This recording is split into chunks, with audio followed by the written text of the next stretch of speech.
Hi, my name is Amber Schulens, and I'm excited to share with you our project with the helicopters. This is Caden.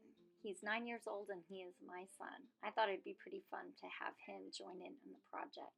He really soaked up and enjoyed measuring and talking about different calculations on how to create the helicopter.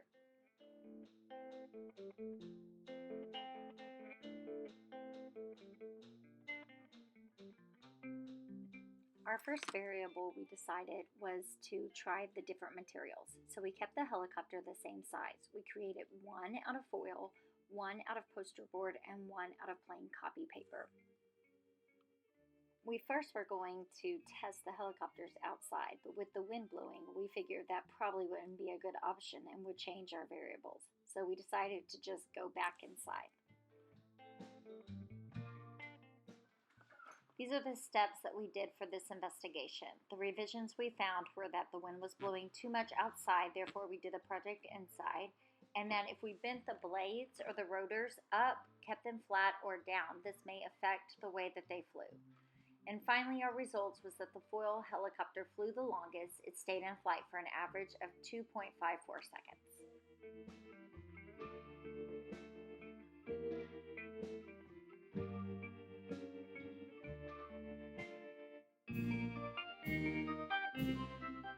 After learning about the different materials and how it worked, we thought it'd be kind of fun to use the same material but try different sizes.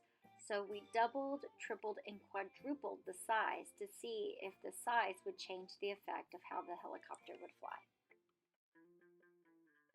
Here are the steps that we used for this investigation.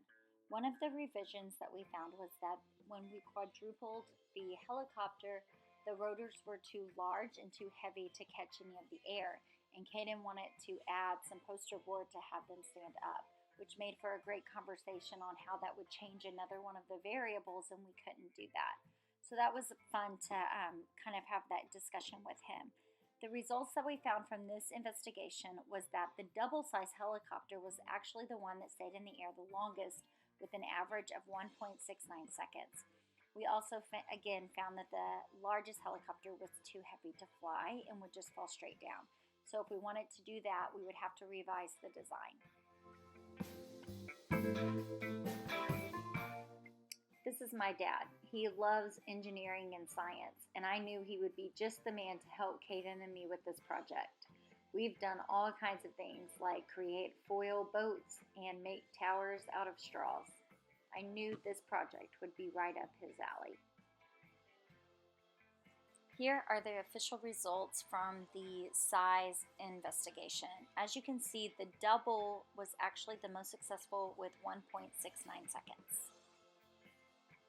By working on this experiment with Caden, it gave me an opportunity to see from a teacher's perspective questions that may come up or different things that might arise so that I can better prepare myself. But also as a parent, it was wonderful to watch him get engaged and want to learn more about it. It really triggered his mind in thinking about multiplying the fractions and thinking about different ways that we could create the rotor so that they would stay up and how could we make it stay longer. So it's just a great experiment from both aspects. After we finished the project, this triggered my dad, Caden, and me to start thinking about all different kinds of ways to create helicopters. We used solo cups, carrots, and anything else we could find around the house.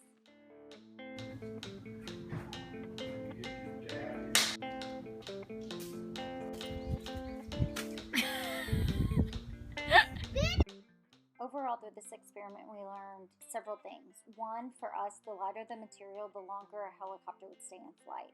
We learned that if we angled the wings, that also may affect how long it will stay in flight. And we learned that the size and the design of the helicopter does matter. As a teacher and as a parent, I kept hearing Caden talking about math when he was multiplying to do the different sizes. We did engineering by talking about the design of the helicopter, and we incorporated science by creating a hypothesis and doing the different steps for the investigation. So it was great to be able to incorporate all of that into one investigation. But as a parent, it was just amazing because afterwards, he went straight to his Legos and started creating helicopters with his Legos. And so you can just see how this really affected him and really changed the way he views science. So I look forward to doing this with my students.